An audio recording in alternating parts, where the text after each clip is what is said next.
What's up guys, it's Double Zug. So with Toads coming out here, I figured I'd release a very quick video here. I'm just going to go over each healing spec and give you a optimal cast sequence for inside of the healing buffs on TSULONG. On the boss here, we have three major healing externals that are in addition to the Breath and Light of Day buffs. These are Guardian Spirit, Cocoon, and Hymn. Guardian Spirit is a 60% healing taken increase for 10 seconds. Cocoon is a 50% hot increase for 12 seconds. Him is like a separate 10% healing taken buff. These bonuses do not snapshot into hots because they're on the target and not on you, but the percent buff from Breath and Light of Day does snapshot into things. So if you put like an Eternal Flame or a Rejuve or a Renew onto the boss while you have Breath or Light of Day, and then that buff fades, you will still get the full benefit on the full duration of that hot, as long as you don't refresh it or renew it if it's like a life bloom or a renew or something like that. Also for Breath specifically, we can precast spells. Paladin, you probably want to precast DL unless you're holding an infusion charge. Druid, Healing Touch or Regrowth. Either one works. There's not a huge difference between Healing Touch and Regrowth in terms of healing. For Priest, it's just going to be greater healing. For Monk, you can't really precast. What you want to do is you want to pre-Soothing Mist the boss so that you can instantly put EM up when the buff goes out. I'm not exactly sure when's the perfectly optimal time to use GS, Cocoon, and Him. You definitely want to stack them though. And you definitely want to stack them with your healing cooldowns, and specifically healing cooldowns with players who are going to be using the 1500% amplification. Speaking of healing cooldowns, we're going to start with Paladin here. Paladin has incredible cooldowns to stack up. So we have our 3 minute, which is 20% crit, 20% haste. We have Wings, which is 20% more healing.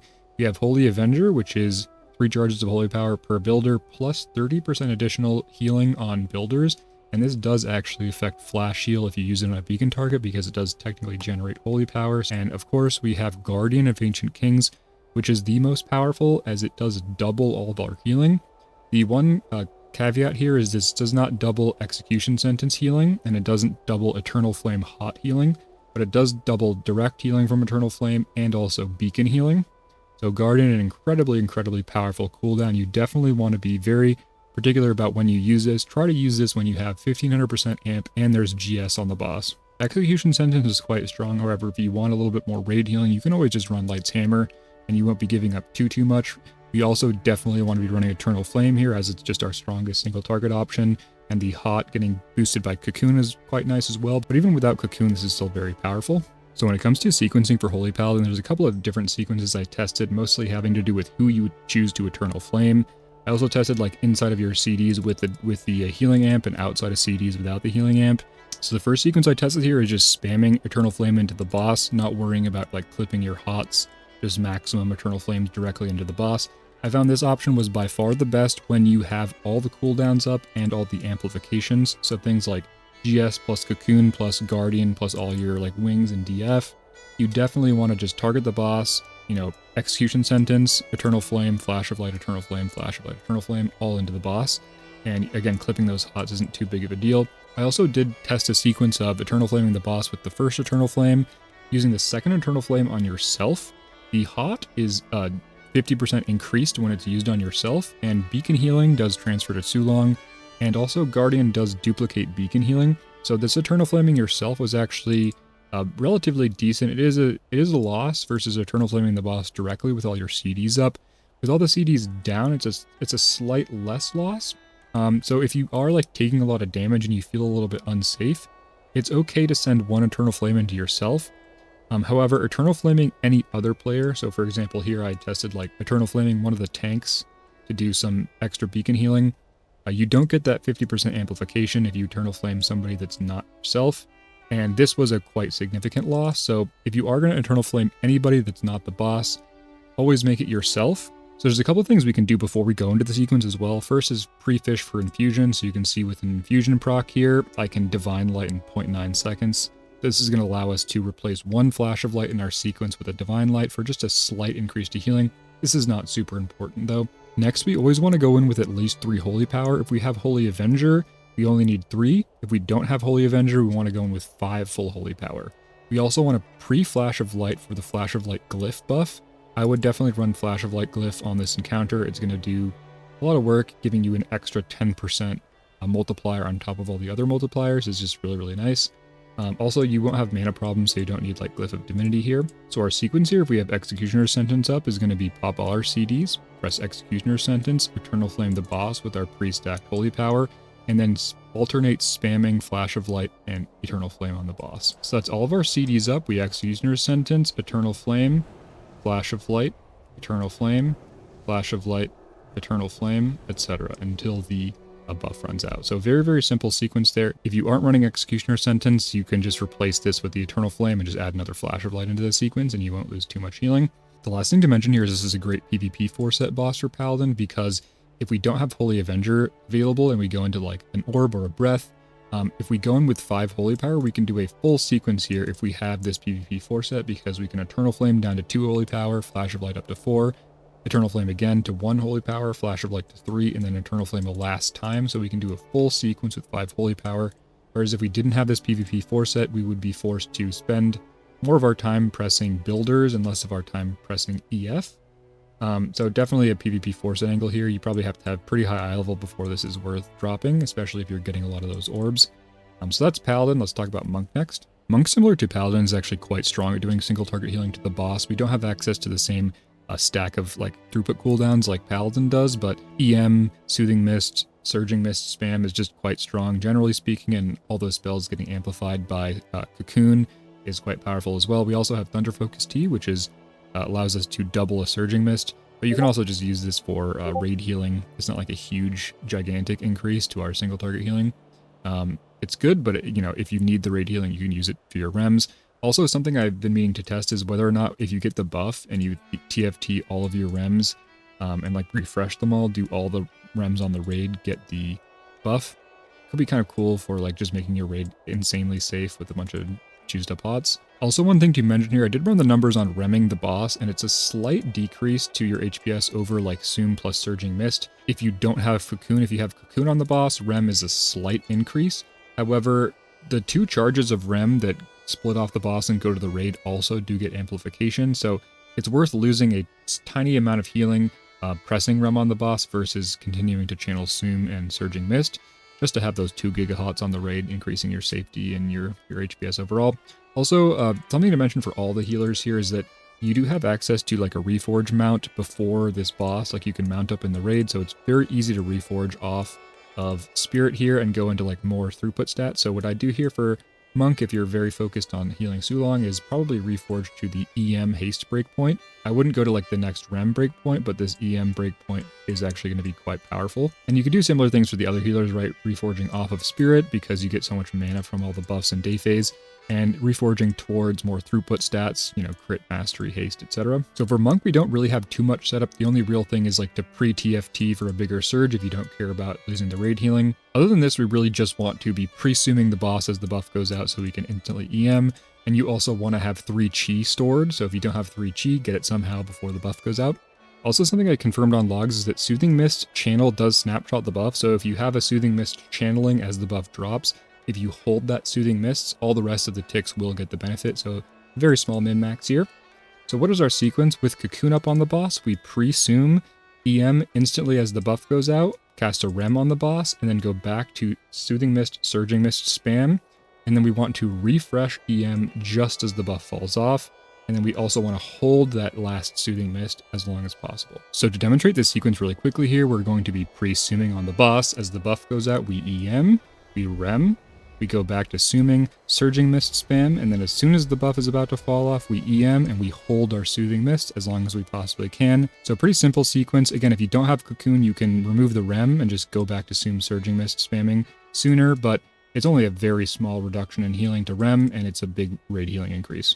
Alright, so next we have Priest here. For Priest, for Discipline, you definitely just want to respec Holy for this fight. There's really no reason to be Disciplined on TSULONG. Holy is going to do way better single target healing, plus it brings insane value with Guardian Spirit and Hymn. Guardian Spirit is a 60% healing taken increase for 10 seconds, and Hymn, what Hymn does is it applies a 10% healing taken increase for 8 seconds every time it ticks.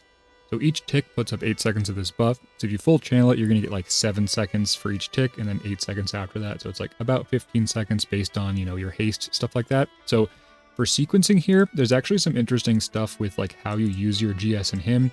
There's some different options. The first one is like you Hymn the raid before the buff goes out. So you get 3 or 4 ticks on the raid. You time it so that the last tick of him is just before something like a breath or an orb gets used, so that the boss gets full 8 seconds of this healing amplification from that last tick, and you also get the full value of hemming on the raid. And then you are going to be Guardian Spiriting the instant the buff goes out, so that you get the full 6 seconds of buff with Guardian Spirit amplification, and then you are also going to get 4 seconds after that for all the hots that people are applying to the boss, all that lingering healing, to also get that 60% amplification. And then you also have time to do a full priest rotation on the boss of like your Serenity, flash heal, greater heal. You get to do that on the boss with like whatever breath buff you're getting. The second option, and I think this is probably what most people are doing, is you GS as the buff goes out, and then you cast him and you just full channel your him. Him does dynamically update with the buff. So if you cast him and then you get the buff, the next ticks will be amplified. And him does hit the boss, and it does get the amplification, but the healing on the boss from him is much lower than like a full direct healing rotation on the boss.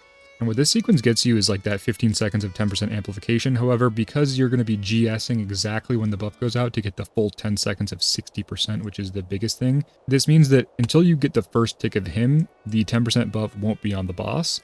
So you will get a longer lingering 10% after the buff drops, but the first like global inside that buff won't have the 10% unless you delay GS. So you could GS like 1 tick before and then him so that the first tick hits right when the buff hits.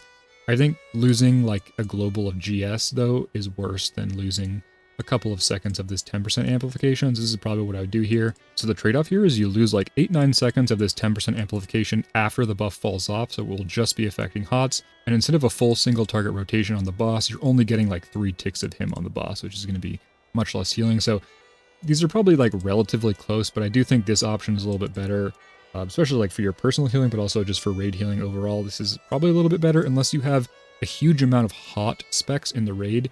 If you have a whole bunch of hot specs in the raid, you probably want to use the second option here. When it comes to your own like single target rotation, what you want to do is have your Glyph of Renew. You want to be in single target chakra unless you're hemming. If you're hemming, you want to be in AoE chakra. You want to be probably wearing PvP 2 set for this boss. You want to be pre-palming the boss for that 50% amp.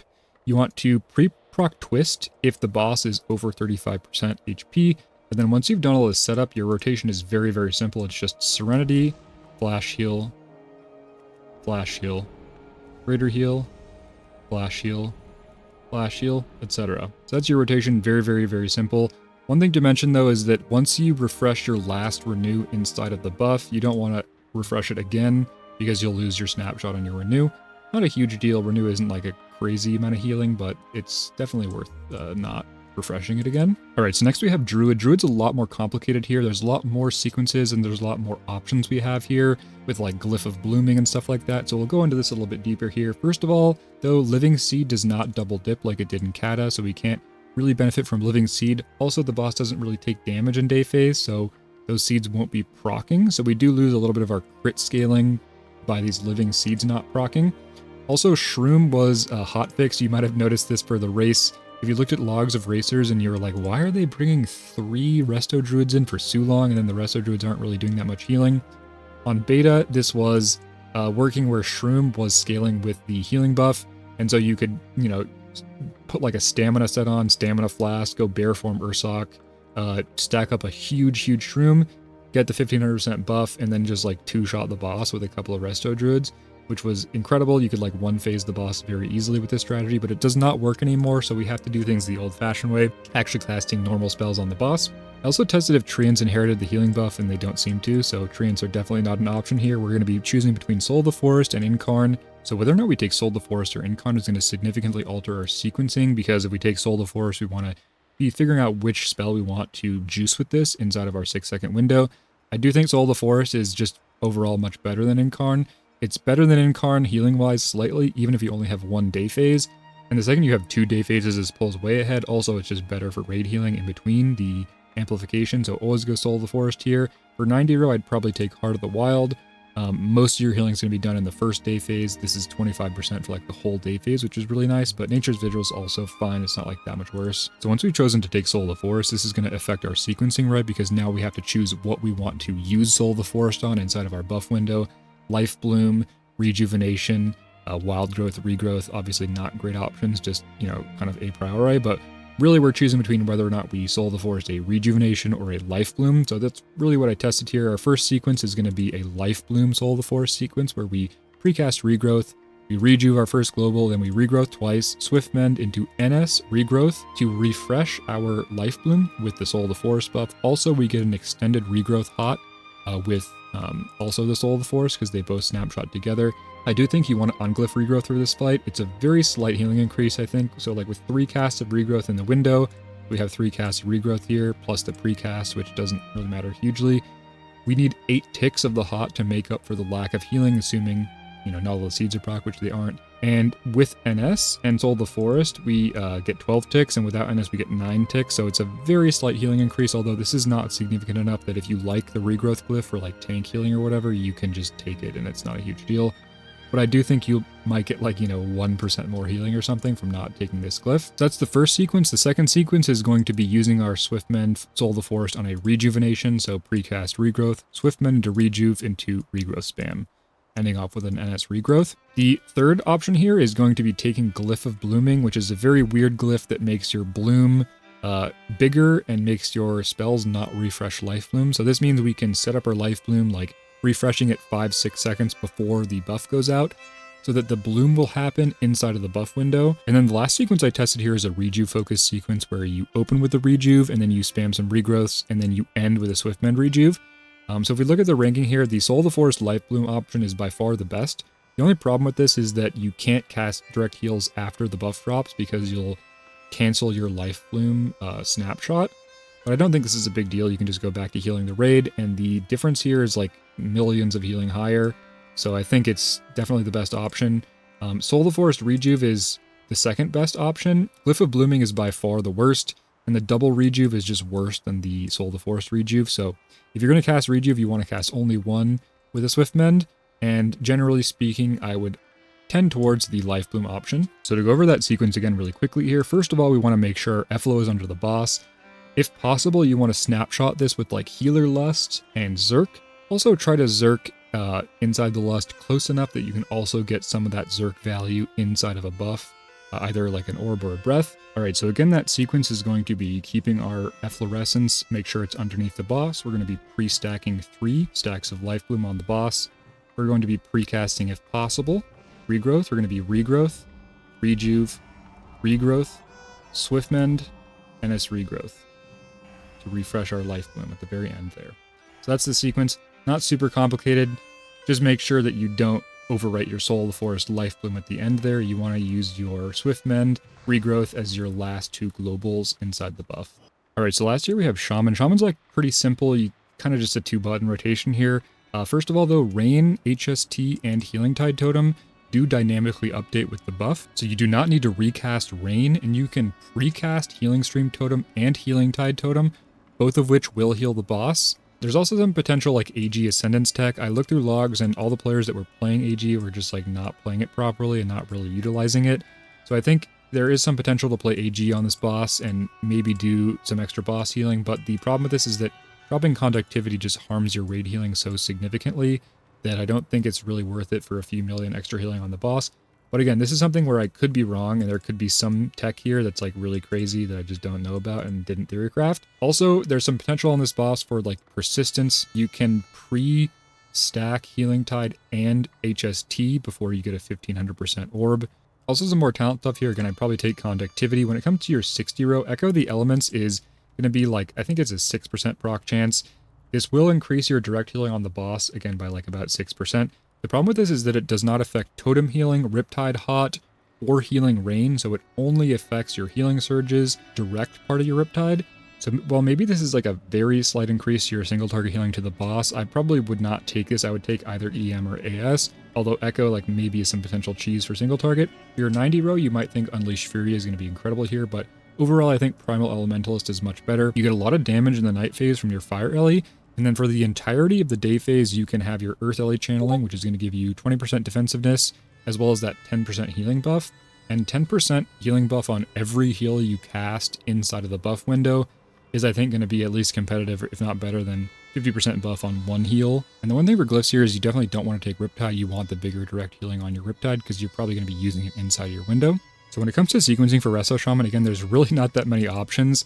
Of course, you want to preload your Rain, HST, and Healing Tide totem and make sure your Rain is underneath the boss. We also want to have Earth Shield up on the boss for the healing amplification. We want to pre-place our totems if we have them. If you have an Unleash Elements proc that you don't need to use on Rain, or you have Unleashed Fury, you want to pre-Unleash Elements the boss. And then, of course, for our cooldowns, we want to empower ourselves with the Earth Elemental, Ascend, AG, on-use trinkets, racials, etc. And then what we want to do for our sequencing is there's really two options here, basically based around how we use our tidal waves procs.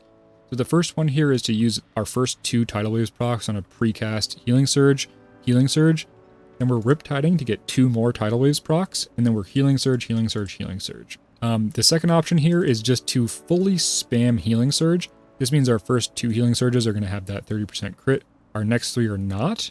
And then our last one, we're going to be healing surging and then spell batching in a riptide to get an extra instant cast in at the very end of the buff. So with the sequence, we get an extra cast, but we lose a lot of that tidal waves value. So which one's actually better? The second option is going to do slightly more healing. It's going to do 4 or 5% more healing, but it also costs 23% more mana.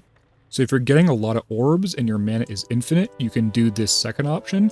But if you're just getting breath and you're having some mana problems, you can always use this first option, which is pre-riptide, healing surge, riptide, and then fill out the rest with healing surges. So to go through that sequence again really quickly here, we of course want to make sure our healing rain is underneath the boss. We want to riptide, so we have 2 tidal wave stacks. We want to precast some totems. We want to unleash our weapon, and then we want to healing surge, riptide, and then spam healing surges with the rest of our time. So a very straightforward and simple sequence here for Resto Shaman. Also, you can't really mess this up. As long as you cast Healing Surge a bunch and Riptide maybe 1 time in the window, you'll be doing just fine. The healing's not too different. Really, the main difference here is just mana cost. So that's it. That's my maybe long-winded and verbose attempt at speedrunning a sequencing guide for TSULONG. If you liked the video, if you enjoyed it, if you got some value, like, comment, subscribe, all that YouTube stuff. Thanks for watching. See ya. Swobu, Zug Zug.